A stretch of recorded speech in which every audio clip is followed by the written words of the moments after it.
They said she built it all alone, but if that's true, why is my handwriting all over her pitch deck? I'm Soraya. I co-signed a $10 million loan for my sister's startup. Then she deleted me. From the story, from the company, even from the family. But when her boss hired me as her new superior, the real story began to surface. Have you ever been cut out of something you helped build? Betrayed by the very person who swore they couldn't do it without you?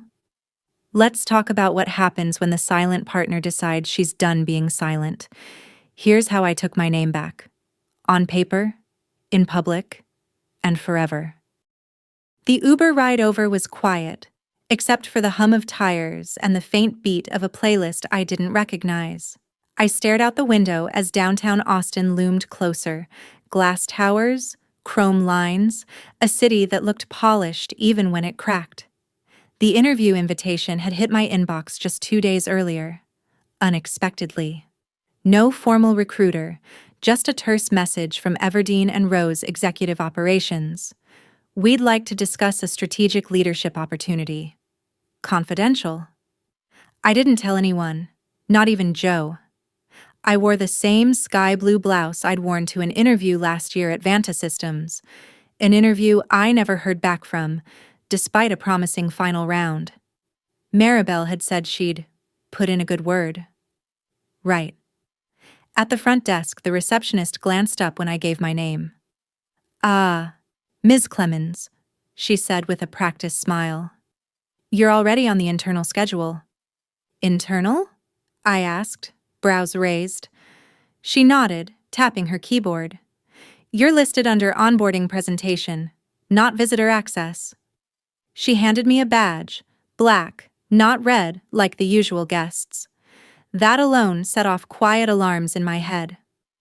As I stepped into the elevator, a young guy in a slim suit glanced at my badge and smiled faintly. You'll want to be early for this one, he said, almost knowingly.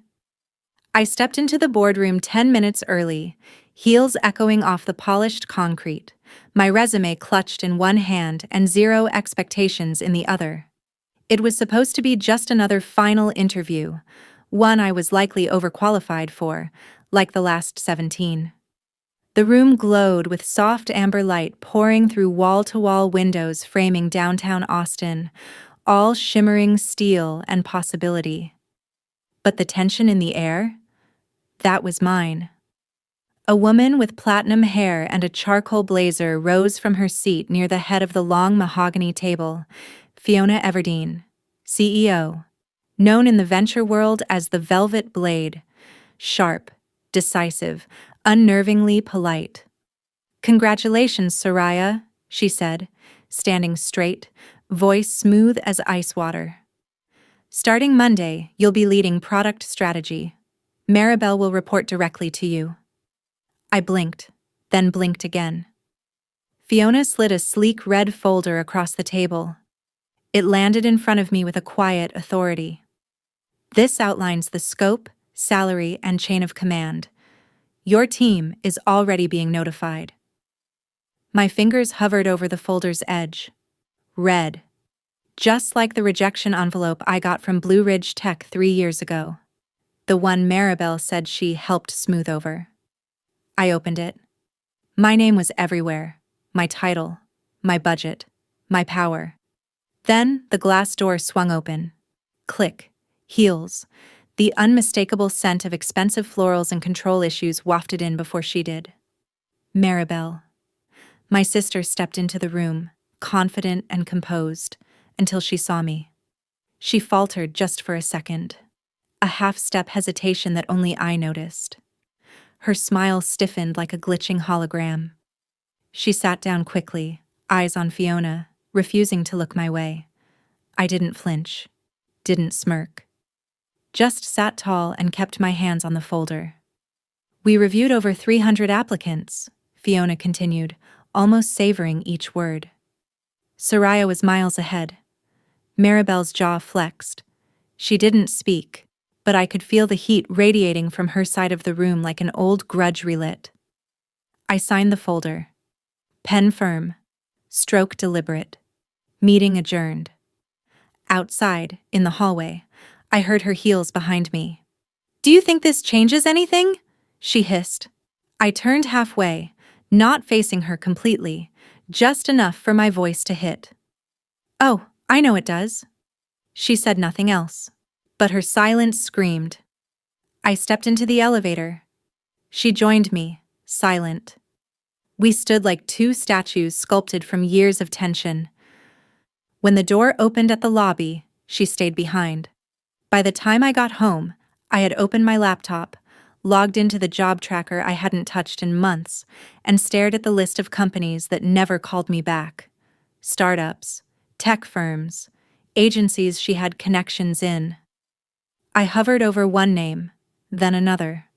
Why did I never get a call back from these companies? That's when it started. Not rage, no regret, just focus. The smell of burnt espresso and old ambition clung to the corners of code and caffeine. Jordan was already seated in the back corner, hoodie up, laptop open, the glow from her screen reflecting in her glasses like fire in a storm. I hadn't seen that look on her face since the week she walked out on a toxic HR director without notice. It wasn't concentration. It was quiet rage.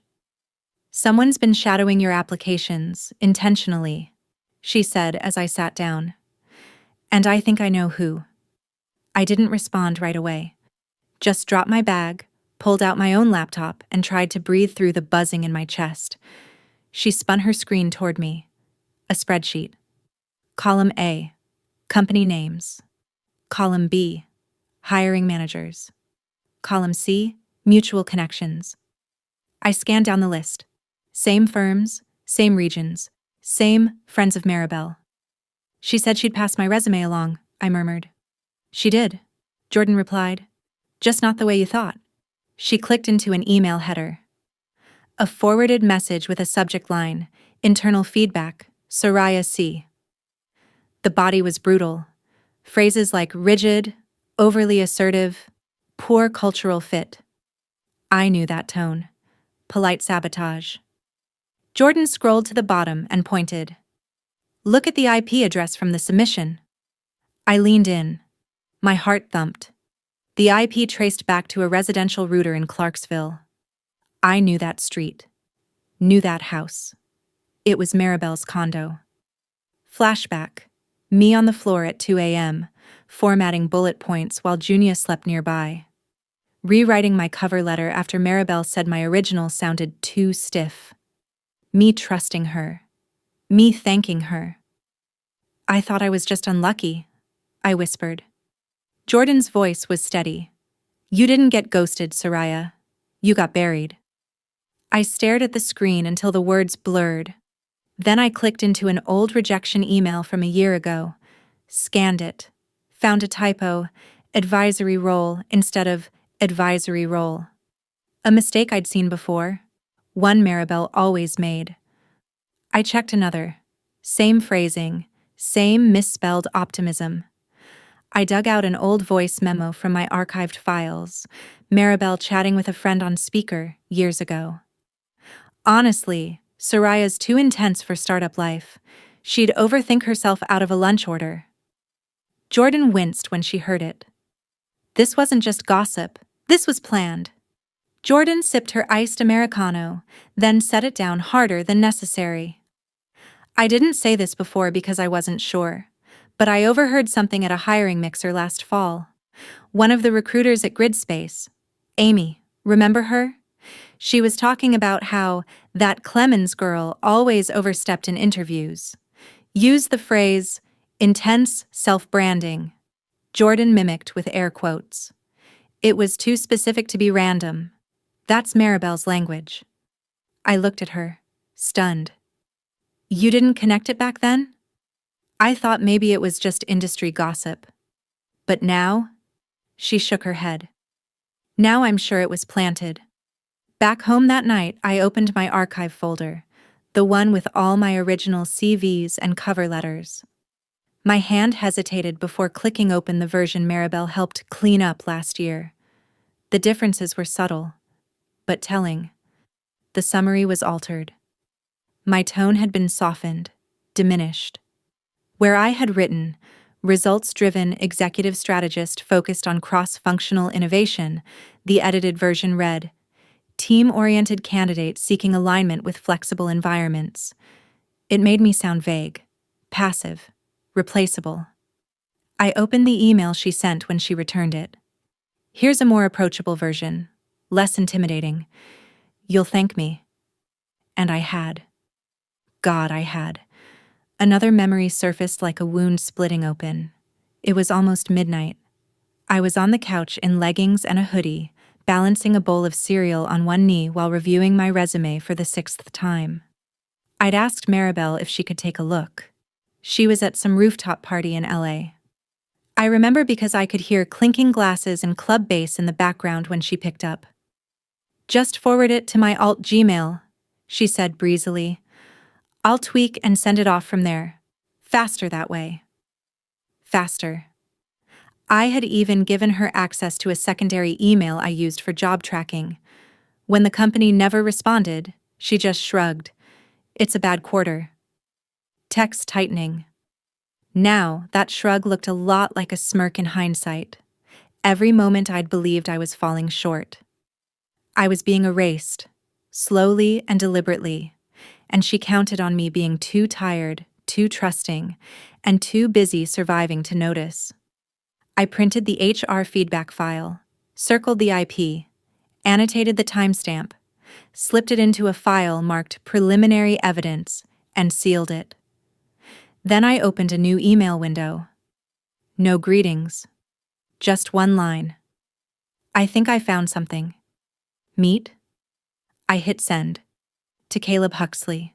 The moment the message disappeared, I sat back in my chair and exhaled like I'd been holding my breath for a year. 10 minutes later, my phone buzzed. Caleb. I'll need more than that to open fire. But if what you're saying is true, we'll bury her. She didn't just sabotage you, she scrubbed you from the entire narrative. Caleb's words weren't dramatic, they were data-driven, quiet, clinical. But they hit like a car crash. His office in East Austin was unassuming from the outside. A red brick shell tucked between a Pilates studio and a payday loan outlet. But inside, it felt like legal war planning. Notes everywhere, tacked on the walls, pinned across corkboards. His desk was bare except for 2 laptops, a stack of folders, and a mug that read, "Due process is sexy." I handed him the drive. All of it? He asked. Emails, decks, shared documents, original drafts, I said, and I brought the paper trail too. I unzipped my bag and pulled out a folder. Thin, but sharp. A knock at the door. Vince, the IT forensic consultant Caleb worked with, stepped in. Beanie, glasses, rolling his eyes like he'd rather be anywhere else. Let's make it quick, he said, sitting at Caleb's spare machine. Minutes passed in silence as Vince clicked through the folders. He paused on a Google Slides archive. Wait. These files say, created by Soraya.Clem at 1:07 a.m., and the revisions all track to her account, he muttered. But the public pitch deck credits Maribel exclusively. He scrolled faster. Jesus, someone tried to erase you digitally. Bad news is, they weren't smart enough. I didn't flinch. No one erases me while I'm still breathing. Vince opened another file and raised his brow. Audio attachment, embedded in slide 3. He hit play. My own voice crackled from the speaker. The purpose of CRIXI is to democratize access. Inclusive enterprise design begins with transparent frameworks. Vince stopped the clip. That your voice? I nodded once. Caleb leaned forward, pulling out a printed agreement from the binder beside him. This is the first round Series A participation contract. You're listed here as a retained contributor with archival rights to pre-funding documentation. I knew that already, but hearing it from him felt different. He pulled up a scanned document Maribel had sent her investors. It looked nearly identical, except for one small line in faded gray. Non-claimant status affirmed. Only it wasn't in the original. Forged, I said. Or quietly inserted, Caleb replied. Either way, we've got a version control discrepancy. I reached into my tote and handed him a folded piece of paper, creased, almost brittle from age. A handwritten sketch of our first tagline, connect, empower, scale, it was mine. Penciled in a Trader Joe's parking lot 3 years ago while I waited for Junia's school to let out. He studied it. This was never mentioned in their marketing. Nope. But it's in the first mock-up I sent, the version before they had a name. He looked at Vince. We're compiling everything into a full report. Gimme 3 hours, Vince said. I'll clean it, timestamp it, tag metadata, and I'll include slide-by-slide author records. Caleb typed as he spoke. We'll send it to the internal legal team and the board. Title it, Founder Contribution Discrepancy, Urgent Review Required. He clicked send. I didn't smile, but I felt something settle in me, like gravity finding its center. As I stood to leave, Caleb walked me to the door. The sky outside was dust gray, wind picking up. He asked, "Do you want credit, or do you want justice?" I looked him dead in the eye. Both. Before I left Caleb's office, he slid a single-page document across the desk. Standard limited power authorization.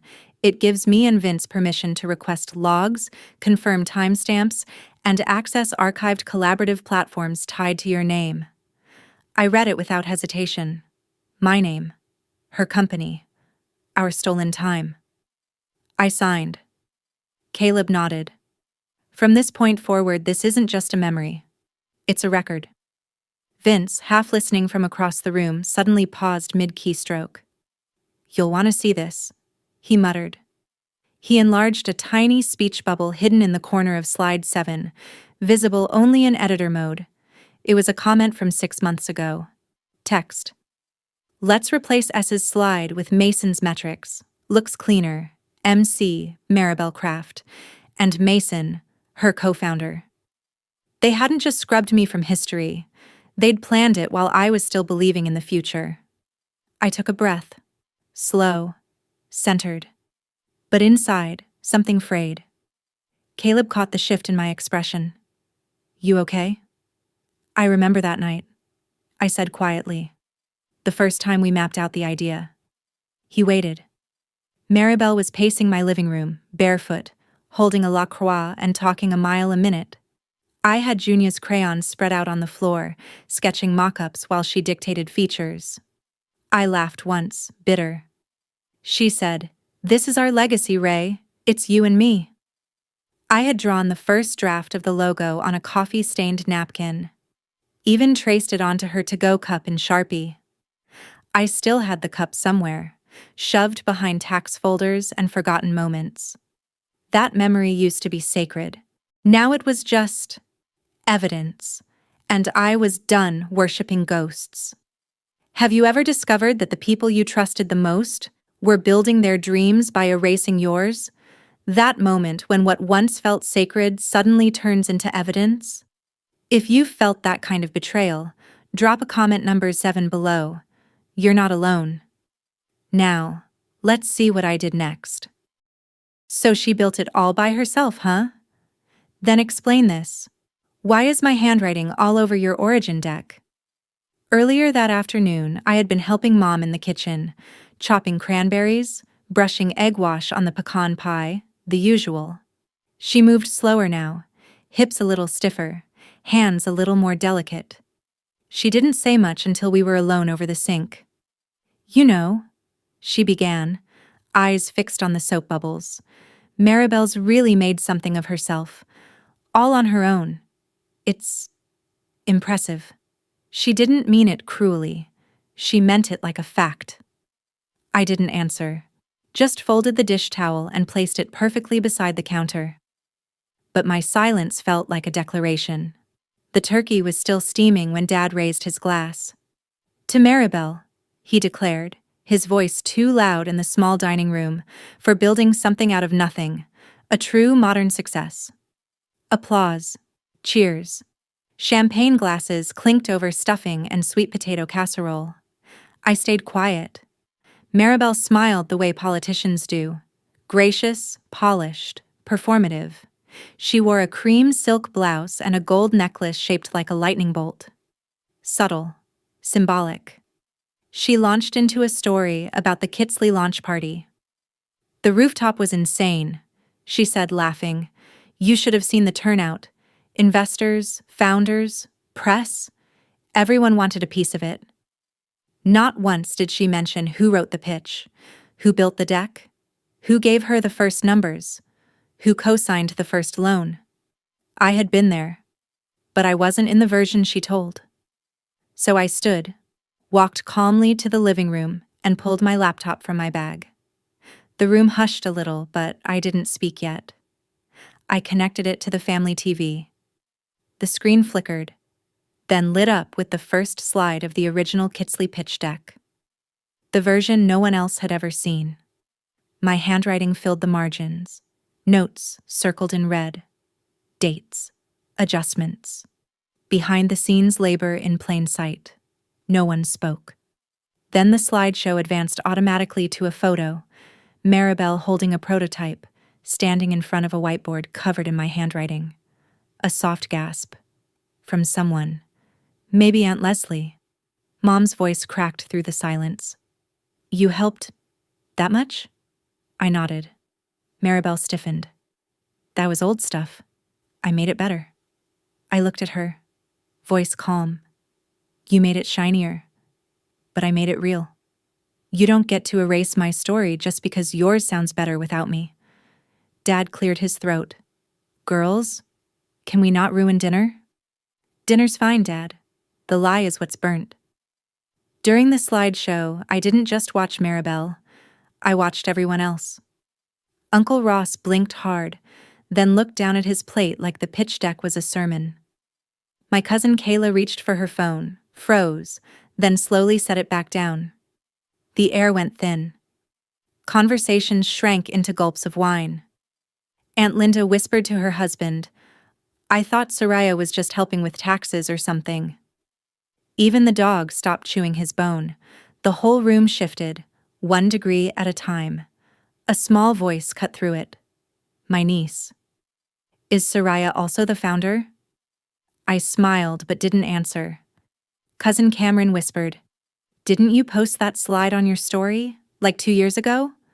"I swear I saw it." Maribel didn't respond. I clicked play on one last audio file, her voice, casual and clipped. "Can you redo the deck?" "Investors didn't like mine. Yours had more flow." Gasps now. Audible.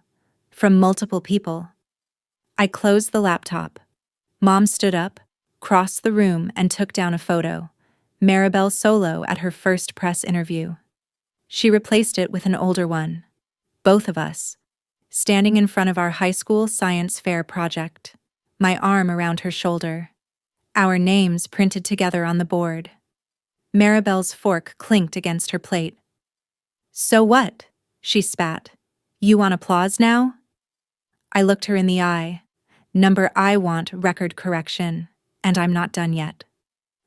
After the final audio played and the photo was replaced, Maribel didn't storm out.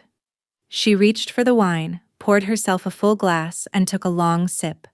Her lipstick stained the rim. Then she smiled. Sharp. Unfazed. "Funny how you waited until everyone had a full stomach to bring receipts." I met her eyes without blinking. "People absorb truth better with carbs." "Let's not waste either." When everyone started clearing the table, Mom quietly handed me a small wooden box. "From the attic," she said. Inside was my old sketchbook, and the original draft of the Kitsley logo, drawn in Sharpie, on a page marked, "Legacy, not leverage." If truth has to scream louder than blood, then let it scream in the boardroom. Before the meeting started, I caught a glimpse of Eleanor Brooks, one of the oldest investors on the board, sharp as razors behind horn-rimmed glasses. She glanced up from her leather folio as I walked in. "Didn't you apply for strategy lead 2 years ago?" she asked, Not unkindly. I nodded. Apparently, I was too dense. Until now. She didn't smile, but she didn't look away either. The elevator ride to the 17th floor was silent. My reflection in the chrome doors didn't blink, didn't flinch. It had taken years to become this version of myself. I wasn't here as a sister. I was here as evidence. We're here to address internal claims of misrepresentation and intellectual asset misattribution. Fiona's voice was cool and efficient, slicing through the chilled boardroom like it belonged to someone who had issued this warning more than once. The room, glass-walled, white-lit, cold as strategy, hummed with the tension of high-stakes truth. Seated around the oval table were the board of directors, legal counsel, and 2 investor reps. At the far end, Maribel, dressed in crimson again, her hands folded too neatly. I stood, walked to the center console, connected my USB slide 1, original deck analysis. Each slide that followed was paired with timestamps, author metadata, and revision history. Every idea I had shaped, every line of logic, every framework. A slow murmur crept across the room. Then came the audio clip. Maribel's voice, filtered but clear. I just need it to look like mine. My sister's stuff is too dense. No one breathed. Fiona's gaze sharpened. Maribel stood suddenly, knocking the side of her chair. This is character assassination, she snapped. She's bitter because I made it. I worked for it, You didn't make it, I said, calm and sharp. You managed the light switch after I installed the grid. Have you ever been pushed aside, only to realize you were the backbone all along? That quiet fire when you decide. No more silence, no more shadows. If you've ever reclaimed what was yours, comment 9 below. Let's honor every name they tried to erase. Let's see what happened next inside that boardroom. Fiona tapped a nail against the desk. Intentional misrepresentation of founding contributions. This affects investor confidence. It won't stand. You're just letting her rewrite everything. Maribel's voice cracked. No, I replied. I'm just taking the ink back to where it belongs. When the deck analysis reached slide 5, revenue model logic I had drafted on a legal pad in my kitchen, someone in the back actually stopped taking notes. Another leaned forward and tapped the timestamp. A third cleared his throat, visibly unsettled. They were watching history correct itself. And Maribel was watching control slip through her fingers. A legal advisor scribbled a note. Possible SEC alert. One of the IT leads near the door nodded, almost imperceptibly, when I pulled up a screen with my original architecture sketch, hand-marked. His glance said, "We knew." Then Fiona folded her hands, her voice composed but final. Effective immediately, your position is suspended pending formal review. Your access to internal platforms is revoked. Security will escort you. Maribel stood frozen. A board member muttered, "Long overdue." She tried to lunge toward the screen, maybe to disconnect the feed, maybe to salvage control, but a firm hand stopped her. Her laptop sat open. Screensaver humming with a glowing Kitsley logo, a logo I designed. As security guided her out, the room remained quiet. No pity, no protest. Only forward momentum. After security escorted her out, a hushed voice near the corner of the boardroom asked Fiona, "Was that really her sister?" Fiona didn't hesitate. Family doesn't excuse theft, especially when it's stolen from legacy. Through the boardroom glass, I caught my reflection, faint, framed by skyline and fluorescent light. But this time, I didn't just see the woman they erased. I saw the one who came back in ink. Fiona turned to me. "We're initiating a formal audit of Series A to pre-IPO. We'd like you to lead that review." I let the words sink in. Let's clean the story before it goes public. As I stepped into the hallway, my phone buzzed. Subject line, press inquiry, Founding clarification request. You erased me to be the only name in the story. Now mine is the one they'll remember. The nameplate on Fiona's office door still glinted, glass and brass. But this time, she didn't stand behind her desk when I entered. She gestured to the chair across from her and slid the folder toward me like a passing of power. My name was already printed in ink: Deputy Executive, Strategic Ventures. Fiona folded her hands. You didn't just win. You rewrote the rulebook. I smiled slightly, not in victory, but in clarity. Number I just read what they hoped I'd never find. The paper was thick, crisp. My signature didn't shake. Fiona leaned back slightly after I set the pen down. You didn't just survive this. You reframed what power means here. I met her eyes. Then let's make that permanent. In writing. She nodded once, like a contract had already been sealed, long before this one. The studio was warm under the lights, but not suffocating. The host leaned in, mic already live, eyes flickering with curiosity. So, what happened to your name in the original story? I paused only long enough to let the silence frame it. It was always there, I said softly. Just hard to see under someone else's shadow. Behind the glass, a reflection caught in the mirror. My outline. Strong, clean, whole. The clip would be shared thousands of times by the end of the day.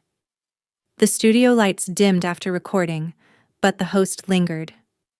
What would you tell your younger self? She asked. Back when you got your first rejection. I exhaled, slowly. Keep every receipt, every draft. One day, they'll stop being proof you were overlooked, and become proof you built the bones. She stared at me like the truth had punched through her headphones. Across the city, Kitsley's website quietly updated. The founder bio page now read, co-created by Soraya Clemens. Maribel's name vanished from the press tab. Her Twitter, @MaryCraftFounder, was locked, her LinkedIn scrubbed. A Wikipedia edit war quietly ended with her removal. Jordan texted a screenshot. Caption, told you, ghosts fade fast. I replied with just a thumbs up. That evening, Junia and I sat on a park bench near her school. The ducks glided across the pond, her hand in mine, sticky from juice. Are you famous now? She asked. I looked at her, then at the sun catching her curls. Just visible. She leaned against me, small and warm. For the first time in a long while, I didn't feel like I had to prove I belonged in my own story. Later that night, I opened the old cabinet in my hallway. Tucked behind some dusty financial binders was a single pen, heavy, brushed brass. The one I had used to co-sign Maribel's loan, to draft her original roadmap, to draw up a legacy I thought we'd share. I placed it in a small glass case and printed a label. Last time I signed for someone else. The next morning, Fast Company published a profile piece, The Woman Behind the Vision, how Soraya Clemens reclaimed her startup and her voice. Bloomberg and Wired followed. Embedded in each, a snippet from the boardroom video. My voice, calm, unshakable. Maribel was now a footnote in ongoing investigations. The IRS, the SEC. No statements from her, but the world was watching. And this time, they saw me. Back at the office, a small black frame sat on my new desk. Inside was a photo of me and Junia at last year's school fair. Next to it, my original sketch of the Kitsley logo, creased but proud. The old photo of me and Maribel was gone. My inbox pinged.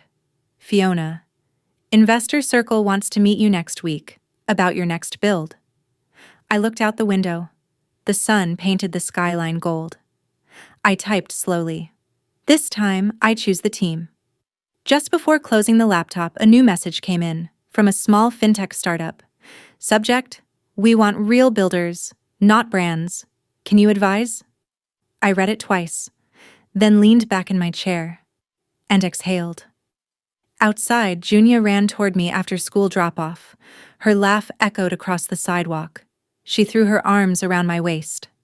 I looked up, and for the first time in years, the camera didn't scare me. It didn't catch vengeance. It captured peace. I don't need to say I won, because silence now belongs to me. No more shadows stealing my name. No more voices standing between me and the truth. I am seen for what I built, and I stand exactly where I was always meant to be. What I've learned is this: justice doesn't arrive on its own. It comes when we hold the receipts, speak our names, and refuse to shrink for anyone who used love to excuse betrayal. No one can erase your worth, if you choose to protect it with your dignity intact. Have you ever been overlooked, betrayed, or pushed aside from something that was rightfully yours? Share your story in the comments, because your voice might be the mirror someone else needs to see their own. And if you ever wondered whether truth wins in the end, stick around. The next stories will show you just how loud justice can be.